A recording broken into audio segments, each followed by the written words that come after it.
Bienvenue sur la chaîne Happy Mining, heureux de vous revoir sur la chaîne.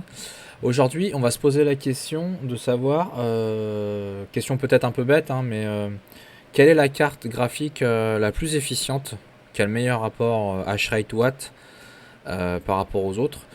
On va regarder aussi bon, les meilleurs en général. Et voir, c'est pas une question facile à répondre parce qu'en fait ça va dépendre des cryptos. On peut avoir des cartes graphiques qui sont très fortes sur, sur certains algorithmes. Par exemple, avec les cartes AMD, on a quand même des grosses variations de performance. Hein. Si vous prenez une 6800, elle va être même sur le Caspa, elle n'est pas exceptionnelle. Hein. 125 watts pour 734 MHS. Efficience 580 MHS par watt, c'est pas la folie. Par contre, elle va être très forte sur certains cryptos. Sur le Ravencoin, elle consomme pas trop. Sur par exemple aussi le Radiant, elle est pas trop mal. Par contre, si vous prenez l'Ergo ou le Flux, bon, sur le Flux, c'est une efficience correcte sans plus. Et l'Ergo, voilà, on est à 120 MHz pour 114 watts. Avec une 3070, on est à 170 MHz, quoi, pour la même consommation. Donc ça va vraiment varier selon les cryptos. Mais on va quand même essayer de répondre à la question quelle est la carte la plus efficiente à ce jour, hein, début avril 2023. Donc c'est un nouveau modèle qui est assez récent, que vous n'avez pas dû voir. Et on va regarder ça. Donc vous avez le site hashrate.no qui est vraiment bien. Ils ont amélioré le site et ajouté pas mal de nouvelles fonctionnalités. Donc on avait le fameux tableau là que vous voyez sous les yeux avec les GPU, avec les rentabilités, les profits. Voilà, vous rentrez votre coût électrique. Donc là on est à 13 centimes de dollars le kilowattheure. C'est à peu près on va dire le tempo, quoi, le DF tempo. Voilà, donc on voit, on voit que les cartes les plus rentables, hein, sans surprise, c'est les dernières générations, hein, les 4000, série 4000 de chez Nvidia. Donc les cartes les plus puissantes. On va regarder, mais je tease un peu. Au niveau de la nouvelle génération, ce qu'on a pu constater, c'est que les 4070 Ti sont vraiment bien. Elles sont vraiment très efficientes et elles consomment pas trop par rapport à ce qui avait été annoncé sur la série 4000. Donc par exemple, bon, il faudrait comparer, mais on va regarder on va comparer ça. On va comparer ça. Donc ce que je voulais vous montrer, c'était donc voilà, sur le site il y a eu pas mal de nouveautés. On a les ASIC aussi. Et bon, il n'y a pas grand chose. Bon, c'est peut-être pas le mieux. Il y a les FPGA aussi. On peut voir certains FPGA. Donc c'est des cartes spécialisées dans des calculs et qui peuvent servir aussi au minage. Et donc on en a, voilà, on a les Xilinx qui sont très bien sur le Caspa. Voilà, il y a une partie CPU aussi qui peut être intéressant. Voilà, mais là je m'égare un peu. La partie qui nous intéresse, c'est la page des coins. Donc si vous cliquez sur coin, vous allez pouvoir choisir le coin qui vous intéresse. Donc on va prendre par exemple le Caspa. Et voilà, donc là vous avez des statistiques, le network hash rate, la difficulté, les blocs reward, etc. Donc vous avez l'évolution du hash rate, de la difficulté, etc. Donc d'ailleurs on voit que sur le Caspa ça grimpe pas mal, hein. C'est une crypto qui a bien pumpé au niveau de son prix.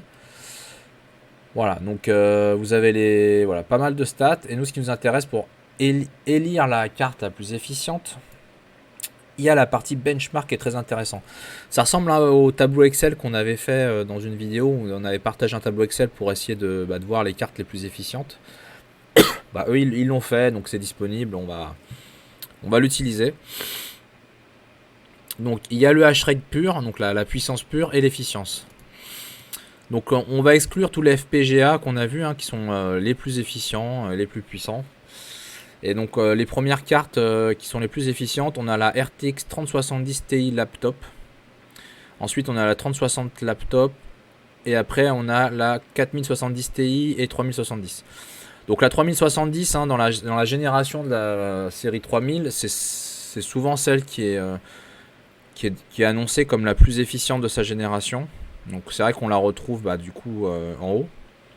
Et on a les modèles laptop. Donc c'est des puces qui sont destinées aux mobiles, au PC portable, et qui sont récupérées et intégrées dans des cartes graphiques standard. Donc on avait fait la vidéo du test de la fameuse RTX 3070 M ou laptop.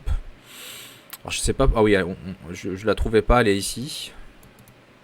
Qui était une carte très très efficace pour miner de l'Ethereum à l'époque. Voilà. Du coup, voilà, on retrouve la 4070. On a la 3070 Ti laptop. Donc ça, c'est un nouveau modèle qui est arrivé.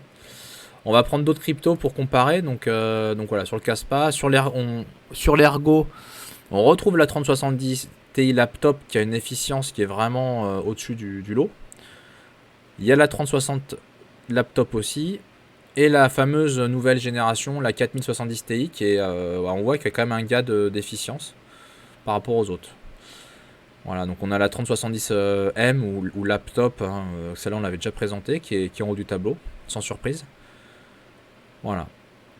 Après, des fois, on peut avoir des petites surprises. Sur le Flux, pareil, on a la 3070 Ti laptop qui est largement au-dessus du lot. On a la 3060 laptop aussi qui est en tête encore, et la 4070 Ti. Après, sur le Flux, on retrouve quelques modèles RX donc de chez AMD qui sont un petit peu en haut du tableau. Sur le Ravencoin, on a la 3070 Ti laptop encore une fois en tête, suivi de la 3060 laptop aussi encore en tête. On a pas mal, alors sur le Ravencoin, on a pas mal de cartes AMD qui performent bien. Donc on retrouve pas mal de séries RX. Et après, on va retrouver la 3070 laptop, la 3070 normale, etc. Le Caspa, on l'a vu. Sur le Nexa, on a encore la 3070 Ti laptop qui est en tête au niveau de l'efficience. Et talonné par la 4070 Ti. Donc vraiment bien cette nouvelle génération de cartes. Et on va regarder le Dynex. Alors le Dynex un peu spécial, ça utilise beaucoup la mémoire et par rapport à la taille mémoire du GPU aussi. Donc on a les modèles laptop sont pas en tête, mais bon, sont quand même dans le top 5. Et on a la série 4000 qui est au-dessus du lot. Donc peut-être de la mémoire plus rapide. Et des cartes qui ont beaucoup de mémoire. Voilà. Donc vous l'aurez compris, on a beaucoup cité la 3070 Ti laptop. Donc c'est un modèle qui est pas nouveau, mais bon, qui était un peu qui était pas trop trouvable comme ça. On avait la 3070 laptop normale, mais pas la version Ti. Donc la version Ti, donc si on monte sur la 3070 Ti laptop, c'est un modèle avec 8 Go de RAM, en RAM, 8 Go DDR, GDR6. Donc c'est pas une version, contrairement à la 3070 Ti normale, c'est de la GDR6X, mais la GDR6X a tendance à chauffer et à consommer pas mal. Et voilà, donc là c'est le modèle en GDR6 normal, donc ça permet d'avoir des consommations très faibles. Donc par exemple sur le Flux, on est à 63 sols par seconde à 80 watts. Sur le Caspa, on est à 520 MHz à 50 watts, donc c'est vachement moins qu'une 3070. Sur l'Ergo, on est à 137 MHz à 65 watts. Alors oui, elle est un petit peu moins puissante qu'une 3070 sur l'Ergo, hein. On est à 170 MHz par seconde, mais là on est à 65 watts seulement. Je suis même sur le Ravencoin, elle est quand même à 30 MHz par seconde à moins de 100 watts, 97 watts. Pardon. Donc vraiment, voilà, donc au niveau de la carte, ça ressemble un peu à ça, hein. C'est des cartes un peu basiques avec 2 ventilos. Mais ça fait le boulot.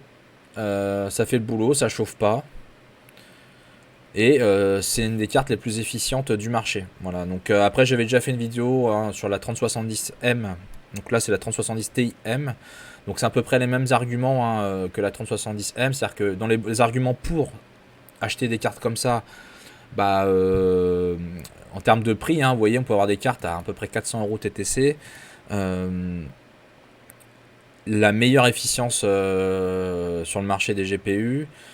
C'est de la mémoire Samsung hein, qui est embarquée dessus quand même. Donc le rapport prix, hash rate, efficience est top. Des cartes qui chauffent pas trop puisqu'elles consomment pas beaucoup.